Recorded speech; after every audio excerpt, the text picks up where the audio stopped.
이 시간 은혜 받으실 말씀은 마태복음 12장 38절부터 45절까지의 말씀입니다. 마태복음 12장 38절부터 45절까지의 말씀을 다 같이 합독하도록 하겠습니다. 그때에 서기관과 바리새인 중 몇 사람이 말하되 선생님이여 우리에게 표적 보여주시기를 원하나이다. 예수께서 대답하여 이르시되 악하고 음란한 세대가 표적을 구하나 선지자 요나의 표적밖에는 보일 표적이 없느니라. 요나가 밤낮 사흘 동안 큰 물고기 뱃속에 있었던 것 같이 인자도 밤낮 사흘 동안 땅속에 있으리라. 심판대에 니느웨 사람들이 일어나 이 세대 사람을 정죄하리니 이는 그들이 요나의 전도를 듣고 회개하였음이거니와 요나보다 더 큰 이가 여기 있으며 심판대에 남방 여왕이 일어나 이 세대 사람을 정죄하리니 이는 그가 솔로몬의 지혜로운 말을 들으려고 땅끝에서 왔음이거니와 솔로몬보다 더 큰 이가 여기 있느니라. 더러운 귀신이 사람에게서 나갔을 때에 물 없는 곳으로 다니며 쉬기를 구하되 쉴 곳을 얻지 못하고 이에 이르되 내가 나온 내 집으로 돌아가리라 하고 와 보니 그 집이 비고 청소되고 수리되었거늘 이에 가서 저보다 더 악한 귀신 7을 데리고 들어가서 거하니 그 사람의 나중 형편이 전보다 더욱 심하게 되느니라. 이 악한 세대가 또한 이렇게 되리라. 할렐루야. 마태복음 12장 38절로 45절까지 말씀 가지고 악하고 믿음 없는 세대일수록 이런 제목으로 함께 말씀의 은혜를 나누기 원합니다. 한번 따라 할까요? 악하고 믿음 없는 세대일수록. 제목이 조금 난해하죠? 무슨 제목일까? 제가 여러분 혹시 아실런가 질문을 드려봅니다. TV나 인터넷 이런데 여러분 보시잖아요, 그렇죠? 보시다 보면 어떤 단어 앞에 샵을 붙여요, 요즘. 예? 어떤 단어 앞에 샵 이렇게 생긴 거 샵을 붙입니다. 이걸 뭐라고 하는지 아세요? 이거 이름이 있는데 해시태그라고 합니다. 들어보셨나요? 해시태그. 그거 왜 붙일까요? 그런 거 본 적은 있으시죠? 무슨 단어 앞에 이런 걸 붙여요. 해시태그라고. 이게 뭐냐면 이 단어가 검색 키워드입니다. 이런 뜻이에요. 여러분 어떤 영어의 문자들이 이렇게 쭉 있는데 그 가운데 골뱅이가 하나 이렇게 들어있어요. 영어 소문자로 A하고 동그라미 이렇게 딱 쳐놨어요. 이게 무슨 표시인지 아세요? 영어 문자들이 쭉 있는데 그 가운데 골뱅이가 이렇게 하나 있어요. 프랑스 사람들은 그걸 달팽이라고 한답니다. 한국 사람들은 골뱅이라고 하고 영어로는 at라고 해요. 이게 무슨 뜻일까? 이게 이메일 주소라는 뜻입니다. 예? 어떤 영어 문자들이 쭉 있는데 맨 앞에 www. 이렇게 돼 있어요. 그럼 이건 뭘까? 홈페이지 주소라는 뜻이에요. 이게 다 지금 우리가 알지도 못하는 사이에 이미 쓰고 있는 기호입니다. 기호.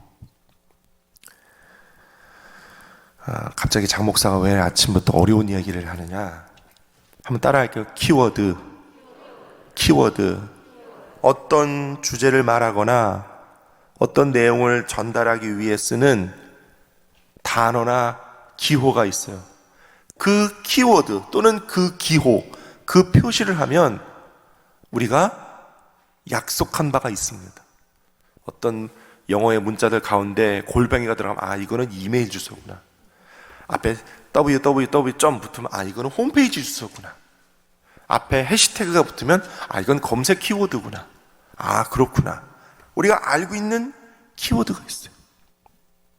다 젊은 애들 이야기라 여러분 아마 이해가 안 되실지도 모르겠습니다. 그러나 우리가 휴대폰에서 우리가 매일매일 쓰고 있는 것들이 우리도 모르는 사이에 쓰고 있는 것들이었어요. 제가 여러분에게 한 가지 더 묻습니다. 중요한 검색 키워드일 수 있어요. 키워드입니다. 어쨌든 요즘 많이 쓰이고 있는. 잘 들어보세요. 이 세대는 1980년대에서 2000년 사이에 태어난 세대라고 합니다. 이 세대는요, 휴대폰 모바일을 가장 먼저 우선적으로 사용하기를 좋아하고요, 최신 트렌드와 이색적인 경험을 중시한대요. 그리고 SNS를 기반으로 유통하는 많은 물품들을 막대하게 소비하는 경향을 가지고 있다고 합니다. 물건을 소비할 때 SNS 기반 소비 경향이 있대요. 뭔 얘기인지는 아시죠? 네, 아실 줄로 믿습니다. 소득보다는 공유를 더 중요시하고요, 상품보다 경험을 더 중요시하고, 미래보다 현재를 더 중요시하고, 가격보다 취향을 더 중요시한대요. 저만 해도요, 가격이 굉장히 중요하거든요. 이게 얼마짜리냐? 근데 이 세대들은요, 가격보다 취향을 더 중시하기 때문에 플렉스 문화라고 SNS 상에서 나 이런 거 먹었다, 나 이런 거 가졌다, 나 이런 거 소비한다 자랑하길 좋아한대요. 그래서 명품 소비가 아주 익숙한 세대래요. 이 세대를 뭐라고 할까요? 예? 누가 얘기하신 것 같은데? MG 세대. 영어식으로 말하면 MZ 세대. 그렇죠? 처음 들어보셨어요? 들어보셨을 거예요. 사업하시는 분들, 문화에 관심 있으신 분들, 인터넷이나 또는 지면으로 신문 읽으시는 분들은 아마 다 한 번쯤은 듣거나 보셨을 것 같습니다. MZ 세대. 지금 여러분들의 자녀나 손주 세대 말해요. 우리 교회 청년부 세대를 말해요. 20대, 30대. 젊은 세대를 말해요. MZ 세대. 그래서 MZ 세대 그러면 제가 지금까지 쭉 열거했던 것들이 다 떠올라요. 그들은 이미 살고 있고 누리고 있고 그렇게 하고 있는 것들이에요. 우리와는 좀 다르긴 한데, 저만 해도 벌써 50대니까 다르긴 한데, 그들은 이미 그렇게 하고 있고 살고 있어요. 제가 왜 아침부터 MZ세대 이런 얘기를 하느냐? MZ세대, 그럼 이게 대명사거든요?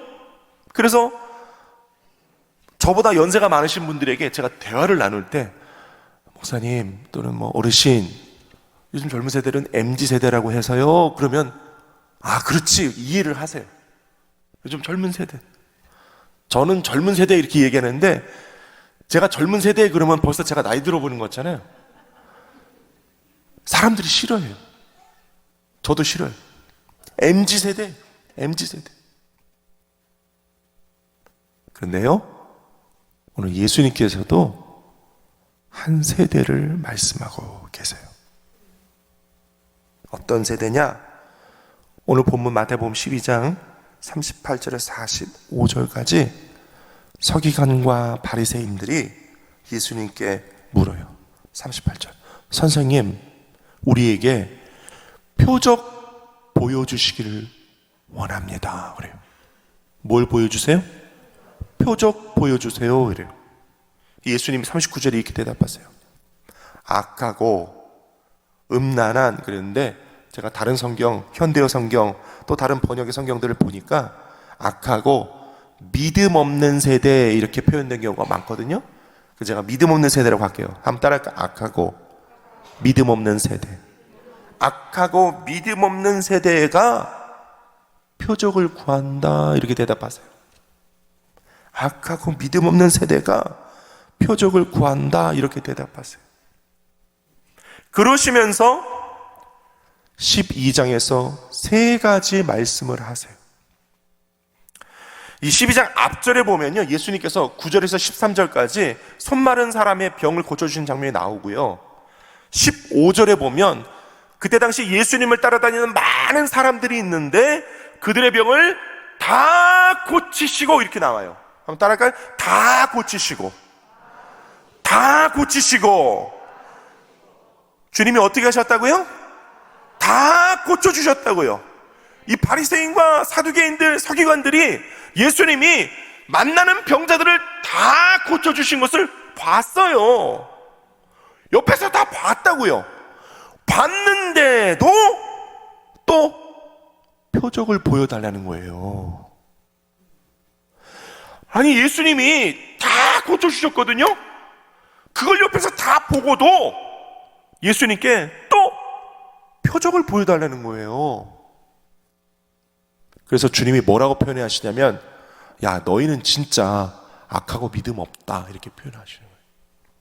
그러시면서 그들 세대들, 예수님 당시에 서기관과 바리새인들에게 너희는 악하고 믿음 없는 세대야, 이렇게, 아까 제가 MZ세대 이렇게 말씀해 드린 것처럼 그들의 모습을 악하고 믿음 없는 세대, 이렇게 아주 규정을 지으셨어요.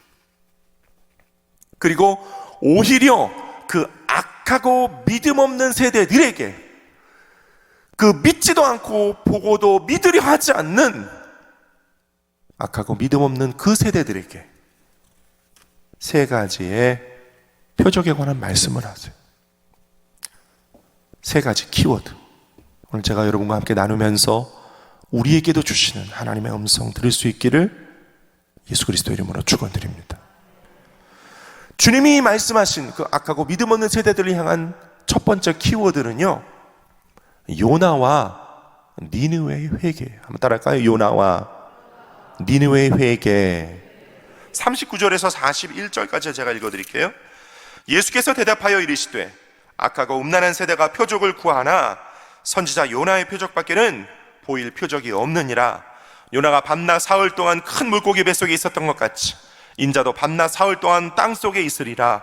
심판 때 니느웨 사람들이 일어나 이 세대 사람을 정죄하리니 이는 그들이 요나의 전도를 듣고 회개하였음이거니와 요나보다 더 큰 이가 여기 있으며. 그랬어요. 하나님은요, 예수님 오셔서 나타나 말씀하시기 약 600년 전에 니느웨라는, 이스라엘의 적국이죠, 니느웨라는 지역에 요나 선지자를 보내고 그 지역을 회개시켜 구원하시기를 작정하십니다. 니느웨를 구원하시기를 작정하세요. 그리고 니느웨에 요나를 보냅니다. 근데 요나가 순종해요, 안 해요? 안 해요. 니느웨로 가라 그랬더니 어디로 갔어요? 다시스로 갑니다. 다시스로 가요. 그래서 요나서가 굉장히 짧아요. 성경이 짧습니다. 그런데 그 요나서가 말하는 회개가 있어요. 두 가지 회개입니다. 요나서가 말하는 회개는 첫째, 니느웨의 회개. 그리고 두 번째, 요나의 회개. 니느웨의 회개와 요나의 회개. 니느웨는 하나님을 믿지도 않고 그들은 이스라엘의 적국이었는데도 요나가 가서 그들에게 회개를 선포하니 그들이 다 옷을 찢고 회개하여 구원을 받았어요. 구원을 받았어요. 니느웨가 회개하여 구원을 받았어요. 근데 오늘 마태복음 12장에 예수님이 말씀하세요. 야, 너희 서기관과 바리새인들아, 니느웨 사람들이 부활해서 오히려 너희는 왜 회개하지 않느냐라고 정죄할 것이다. 이게 무슨 말이에요? 너희는 니느웨 사람들보다 더 회개하지 않아.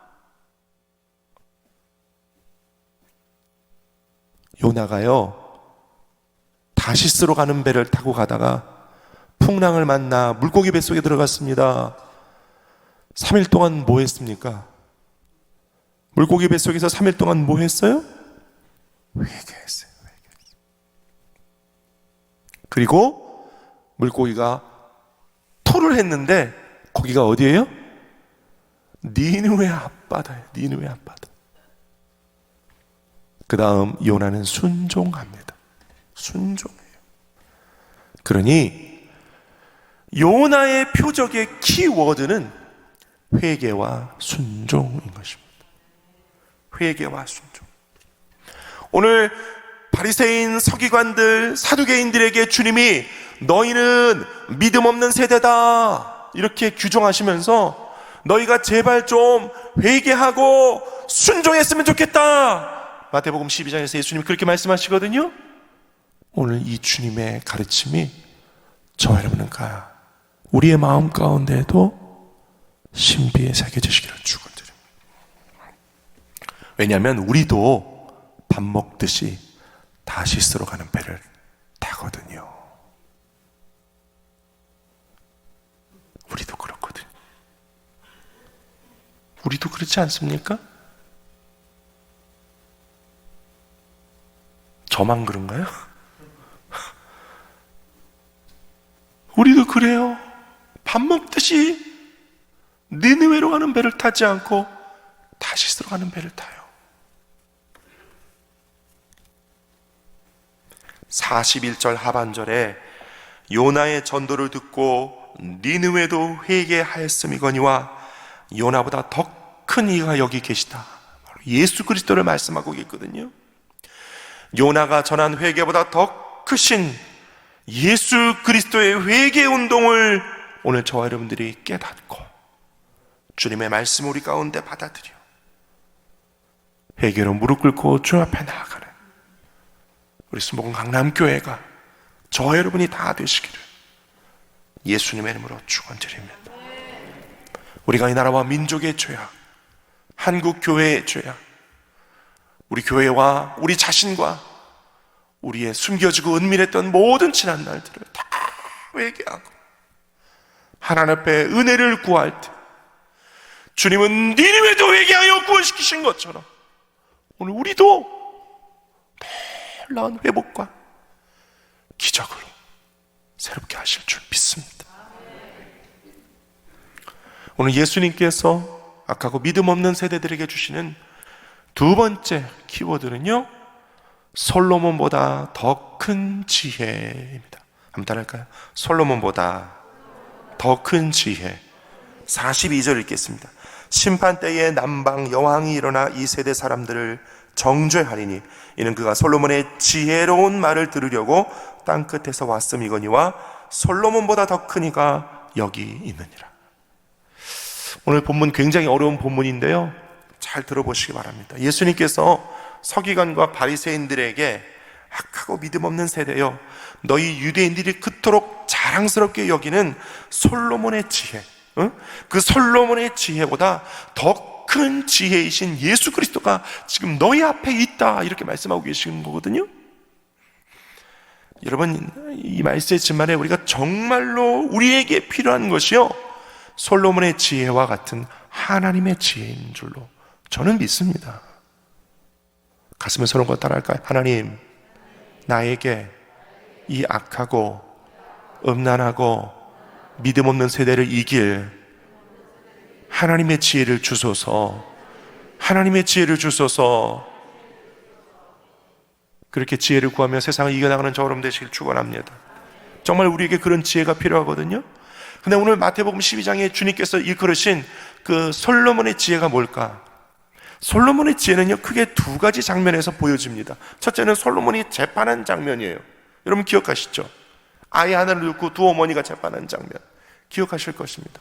두 번째 솔로몬의 지혜는요, 솔로몬이 지은 솔로몬 왕궁을 말해요.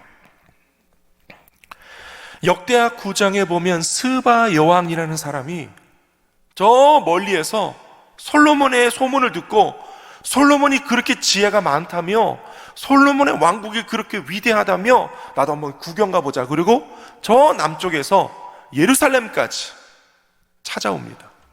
스바 여왕은요, 지금으로 말하면 아프리카 사람이요, 흑인이었던 것 같아요. 많은 재물을 가지고 예루살렘까지 올라옵니다. 그리고 솔로몬 왕국을 보니까, 와, 솔로몬 왕궁이 어마어마하게 멋있고 화려하거든요. 그때 이 스바 여왕이 솔로몬의 지혜를 감탄한 장면이 역대하 9장에 나와요. 그러니까 솔로몬의 지혜는 두 가지. 첫째, 재판할 때의 지혜. 두 번째, 솔로몬 왕궁을 지었을 때의 그 지혜를 말하는구나 알 수 있거든요.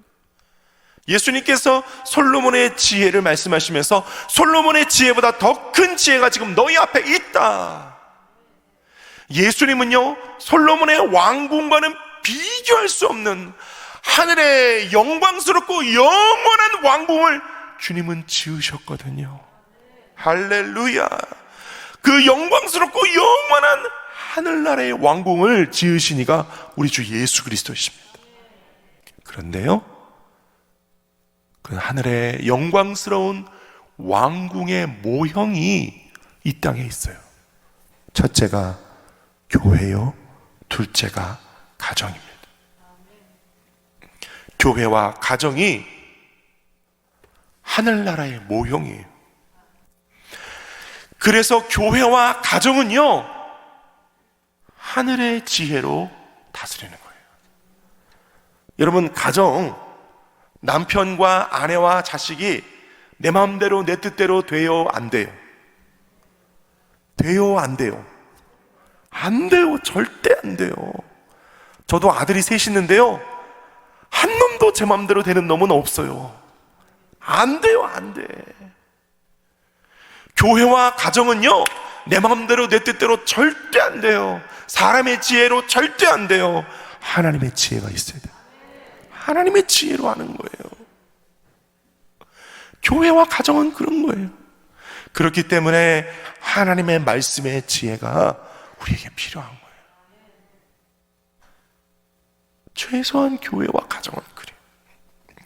그래서 솔로몬의 지혜보다 더 크신 지혜이신 예수 그리스도, 그분의 말씀 따라 지혜를 얻는 이 마지막 시대를 사는 저와 여러분 되시기를 축원합니다. 오늘 주님이 그 말씀하세요. 솔로몬의 지혜보다 더 큰 지혜이신 예수 그리스도, 그분의 지혜로 살아라. 이 마지막 때에 악하고 믿음 없는 세대일수록 우리에겐 그 하나님의 지혜가 더 필요한 줄로 믿습니다. 세 번째, 주님께서 바리새인들과 서기관들에게 주신 예수 그리스도 말씀의 이 마지막 때의 키워드는 더러운 귀신입니다. 43절로 45절까지 제가 읽어드릴게요. 더러운 귀신이 사람에게서 나갔을 때에 물 없는 곳으로 다니며 쉬기를 구하되 쉴 곳을 얻지 못하고 이에 이르되 내가 나온 내 집으로 돌아가리라 하고 와보니 그 집이 비고 청소되고 수리되었거늘 이에 가서 저보다 더 악한 귀신 7을 데리고 들어가서 거하니 그 사람의 나중 형편이 전보다 더욱 심하게 되느니라. 이 악한 세대가 또한 이렇게 되리라. 여러분, 악하고 믿음 없는 세대일수록 귀신이 틈탑니다.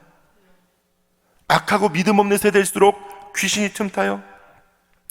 그런데 오늘 말씀에도 보면요, 귀신이 예수 이름으로 쫓겨가고 난 뒤에 그 집이 빈집이 되면 그 다음 어떻게 돼요? 더 악한 7 귀신이 다시 들어온다고 그랬어요. 무슨 의미일까요? 귀신이 틈타는 것 경계해야 되고요, 그보다 더 중요한 건 쫓겨나간 귀신이 다시 들어오지 않도록, 따라합시다. 다시 들어오지 않도록, 다시 틈타지 않도록, 다시 틈타지 않도록 성령 충만하고 예수 충만하고 은혜 충만하고 말씀 충만해야 할 것을 악하고 믿음 없는 세대들에게 주님 말씀하고 계세요. 제가 2000년도에 신학교 4학년 때, 기억이 벌써 22년 전 얘기인데 지금도 생생하게 기억이 납니다. 전라남도 한평에 그 추운 겨울날 10명의 우리 신학교 동기들과 함께 전도 대회를 갔어요. 일주일 동안. 전남 한평에 있는, 이름도 기억합니다, 순복음 성석교회. 그때 개척교회였고 비닐하우스 교회였어요. 성도가 목사님, 사모님 단둘이었어요. 단둘이었어요. 성도가 없었어요. 마을에 전도하러 다닙니다. 우리가 전도를 하다가요, 한 청년을 만났어요. 그때 당시 한 30대로 보이는 한 청년을 만났는데요, 귀신 들리는 청년이었어요. 그 시골 마을에 산기슭 밑에 움막 같은 집을 짓고 있었는데 귀신 들리는 청년이었어요. 마을 사람들이 우리가 가서 전도하니까 마을 사람들 우리를 불러서 저 산 밑에 가면 귀신 들린 청년 있으면 거기 가서 전도하라고. 그러고 먼 뒤에서 팔짱 끼고 지켜보고 있는 겁니다. 우리를. 저 귀신 들린 청년, 저 신학생들이 가서 어떻게 하나 보자. 10명이 우르르 몰려가가지고 그 청년을 붙잡고 그렇게 기도하고 그렇게 예배드렸는데요, 귀신이 안 나가요. 우리가 한 7시간인가 붙잡고 기도해서 결국 귀신이 떠나갔습니다. 금요철에 그 청년이 나왔어요. 그러고 난 뒤에 예배를 마치고 우리가 모여서 그 청년과 밤새도록 음식을 먹고 이야기를 나누는데요, 알고 보니까 그 청년이요, 원래 어렸을 적에 교회를 다니던 청년이었어요. 그런데 그 어렸을 때 열심히 다니던 교회를 그 청년의 부모님들이 절에 다니는 이유로 자녀를 교회 못 다니게 했어요. 그래서 할 수 없이 엄마 아빠 따라 다시 절에 다니기 시작하면서 귀신 들린 거예요. 그래서 저희가 가봤을 때는요, 집이 거의 쓰레기장이었고요, 말로 형용할 수 없는 고약한 냄새가 나고 사람 사는 집이 아니었어요. 사람 사는 집이 아니었어요. 우리 그 청년을 위해서 간절히 기도해 주고요, 가끔씩 종종 그 목사님께 전화를 해서 그 청년의 그 이후에 소식을 들었습니다. 이 청년이 다시 교회를 다니기 시작했어요. 순복음 성석교회. 놀라운 변화가 일어났어요. 첫째, 사람이 깨끗해졌어요. 그때는 그렇게 더럽고 냄새가 났거든요.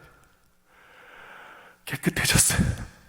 귀신이 떠나가니까 몸도 행실도 깨끗해지더라고요.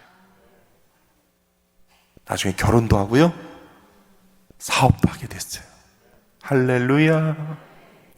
완전히 새롭게 됐어요. 목사님이 그 청년에게 당부하신 게 있었어요. 청년아, 다른 건 몰라도 주일날 교회는 꼭 와야 된다. 근데 그 목사님의 목회 지론이 그거예요. 목숨 걸고 주일 성수하자, 이런 거였거든요. 근데 그 청년이 그 목사님을 잘 따랐어요. 주일 성수를 잘 했어요. 그랬더니요, 예수 잘 믿게 되고 완전히 변화되었어요. 여러분, 주일 성수 잘 하셔야 돼요. 주일 성수 잘 하셔야 돼요. 여러분, 하나님께서 우리에게 주의 날, 주일 주신 이유가 뭔지 아세요? 엿새 동안 세상 가운데 나가 우리가 세상에 때를 타요. 보는 것, 듣는 것, 만나는 사람, 세상의 때가 우리를 더럽혀요. 그러니까 주의 날만큼은 주의 날 주 앞에 나와 엎드려 회개하고 말씀과 기도, 찬양, 하나님의 은혜로 깨끗함을 얻고 새 힘을 얻고 회복되어져서 또 한 주간을 살아야 되는 거예요. 그런데 주일 성수하지도 않고 내 힘으로, 내 의지로, 내 능력으로 나는 잘 살 수 있습니다. 큰 착각이죠. 큰 착각이에요. 여러분, 주일 성수해야 돼요. 주일 성수해야 돼요. 그래야 계속 깨끗해져요. 하나님 말씀과 은혜로 계속 거룩해져요. 주일 성수하셔야 돼요. 여러분, 이 오늘 본문 마태복음 12장 그 다음 장이 13장인데 13장에 보면 예수님께서 비유로 말씀하신 4가지 씨 뿌린 비유가 나와요. 옥토 또는 가시밭, 길가밭, 자갈밭, 돌짝밭이라고 하죠. 그런 비유들이 나오거든요. 옥토 말고 가시밭, 길가밭, 돌짝밭 이런 데는 씨가 떨어져도요, 어떻게 돼요? 자라지도 못하고 죽게 돼요. 죽게 돼요. 여러분, 주일은요, 우리 마음 가운데 하나님 말씀 씨앗이 뿌려지는 날이에요. 예? 그리고 또 자라고 또 자라고 또 자라고 또 열매 맺으려면요, 그 다음 주에 또 와서 주일 성수하면서 은혜의 단비를 또 맞아야 되고 말씀의 비료를 또 먹어야 되고 그래야 또 자라고 그래야 또 열매 맺는 거예요. 이게 주일 성수예요. 주일 성수 하셔야 돼요. 만약에 우리가 세상을 살면서 신앙생활 하다가 어느 날 내 마음 가운데 원망, 불평, 분냄, 미움, 다툼, 시기, 질투, 불순종, 내 마음대로 사는 것, 이런 것들이 어느새 스멀스멀 우리 마음을 정명하고 우리 마음 가운데 틈타고, 스스로 생각하기를 여러분 생각해 보세요. 내가 별로 하나님의 은혜를 갈망하지 않고 있다. 지금 내가 지금 별로 하나님의 은혜를 갈망하지를 않아. 또 내가 별로 하나님의 은혜가 별로 느껴지지를 않아.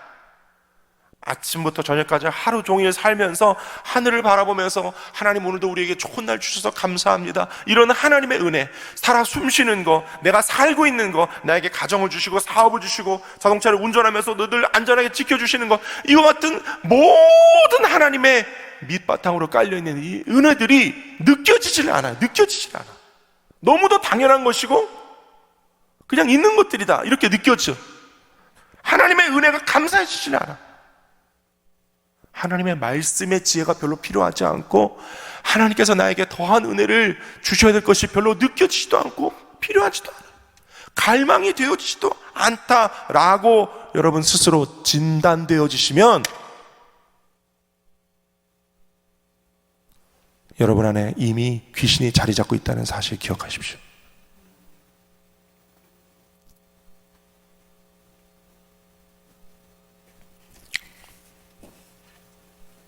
내가 하나님의 은혜를 잘 느끼지도 못하고 갈망하지도 않구나 라고 진단되어지면 귀신을 내어 쫓으십시오. 귀신을 내어 쫓아야 돼. 귀신을 내어 쫓아야 돼. 나사렛 예수 이름으로 명하노니 내 마음 가운데 하나님의 은혜를 구하지도 못하게 하고 하나님의 은혜를 느끼지도 못하게 하고 내 마음 가운데 하나님을 갈망하지도 못하게 하고 하나님과 사랑의 관계를 유지하지도 못하게 하는 악하고 더러운 귀신아, 예수 이름으로 나가라. 떠나가라. 귀신을 내쫓으시는 예수님 이름으로 죽어라. 그게 필요해. 원망, 불평, 시기, 질투, 다툼, 분냄, 이런 것들이 몸 가운데 틈타는 것은 귀신이 이미 와 있다는 증거. 오늘 주님께서 우리에게 가르쳐 주고 계세요. 더러운 귀신을 내어 쫓아라. 더러운 귀신을 내어 쫓아라. 예수 이름으로 악하고 더러운 귀신은 떠나 갈지어다. 그리고 난 뒤에 그 귀신이 다시 들어오지 못하도록 은혜 충만, 말씀 충만, 성령 충만, 오중복음 3중 축복으로 무장하여 하나님께서 주시는 은혜의 가정, 은혜의 교회, 그리고 나 자신을 든든히 지켜나가는 저와 여러분 되시기를 예수님 이름으로 축원합니다. 말씀했습니다. 오늘 예수님은 악하고 믿음 없는 세대에게 말씀하세요. 첫째, 회개와 순종이 죽은 우리를 다시 살린다. 두 번째, 하나님의 지혜를 구해라. 가정도 교회도 하나님의 지혜로 이끌고 다스려야 합니다. 하나님의 지혜가 아니면, 하나님의 말씀의 지혜가 아니면 하늘나라가 임하지 않는다. 세 번째, 더러운 귀신을 내어 쫓고 하나님의 말씀으로 무장하여 귀신이 다시 틈타지 못하도록 하라. 우리 마음이 길가밭, 돌짝밭, 가시밭길 되지 않도록 해라. 하나님의 은혜가 너희 가운데 늘 햇빛과 같이 임하고 있다. 기억해라. 오늘 주님 말씀하고 계세요. 주님께서 사두개인들과 바리새인들에게 너희 악하고 믿음 없는 세대요 이러셨거든요. 약하고 믿음 없는 세대는 지금까지 이어져 오고 있어요. 오늘 우리 시대도 마찬가지입니다. 회개와 순종, 하나님의 지혜, 더러운 귀신을 내어 쫓는 은혜가 오늘 저 여러분 가운데 새롭게 있기를 예수님 이름으로 축원드립니다. 기도하겠습니다.